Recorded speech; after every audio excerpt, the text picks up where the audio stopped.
नमस्कार, one India Hindi में आपका स्वागत है और मैं हूं दिनेश शर्मा। सम्राट अशोक की तुलना औरंगजेब से करने पर बिहार की राजनीति इन दिनों गरमाई हुई है। यहां सम्राट अशोक की तुलना औरंगजेब से करने के मामले ने तूल पकड़ लिया है। इसे लेकर सत्ता पक्ष की दोनों पार्टी बीजेपी और जदयू आमने सामने हैं। बीजेपी नेता और लेखक दया प्रकाश सिन्हा की ओर से सम्राट अशोक की तुलना औरंगजेब से करने पर जदयू ने कड़ा विरोध जताया। साथ ही नाराजगी जाहिर करते हुए उनको मिल चुके पद्मश्री पुरस्कार को वापस करने की मांग की। इधर जदयू के इस आरोप पर बीजेपी के प्रदेशाध्यक्ष संजय जायसवाल ने जदयू नेताओं को भस्मासुर कह दिया। वहीं बीजेपी नेता संजय जायसवाल के बयान पर जदयू नेता भड़क उठे। जदयू नेताओं और पार्टी के संसदीय बोर्ड के अध्यक्ष उपेंद्र कुशवाहा ने अपने बयान में कहा कि ऐसे कुकर्म के बदले पुरस्कार से नवाजा जाना आखिर क्या साबित करता है। जदयू के राष्ट्रीय अध्यक्ष लल्लन सिंह ने इस मामले में कहा कि सम्राट अशोक जैसे महान राष्ट्रीय व्यक्तित्व धरोहर के लिए इस तरीके के अपमानजनक शब्द लिखने और बोलने वाला विकृत विचारधारा का व्यक्ति है। लल्लन सिंह ने कहा कि इस पूरे मामले को हम सबके सामने लेकर आए हैं। उन्होंने सवाल उठाते हुए कहा कि आखिर दया प्रकाश सिन्हा को ये पुरस्कार कैसे मिल गया।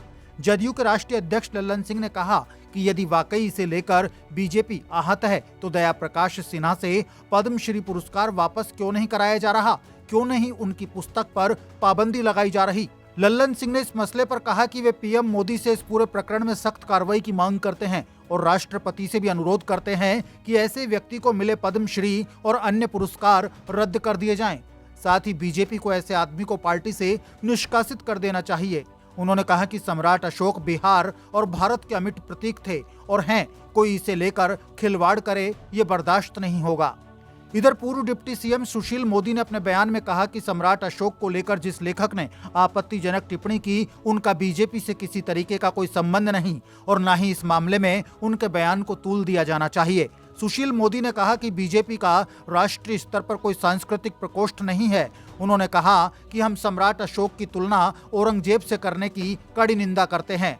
पूर्व डिप्टी सीएम सुशील मोदी ने कहा कि पीएम के नेतृत्व में केंद्र सरकार ने सम्राट अशोक की स्मृति में डाक टिकट जारी किया था। साल 2015 में पहली बार सम्राट अशोक की जयंती बड़े स्तर पर मनाई गई थी। बिहार सरकार ने अप्रैल में उनकी जयंती पर सार्वजनिक अवकाश की घोषणा भी की थी।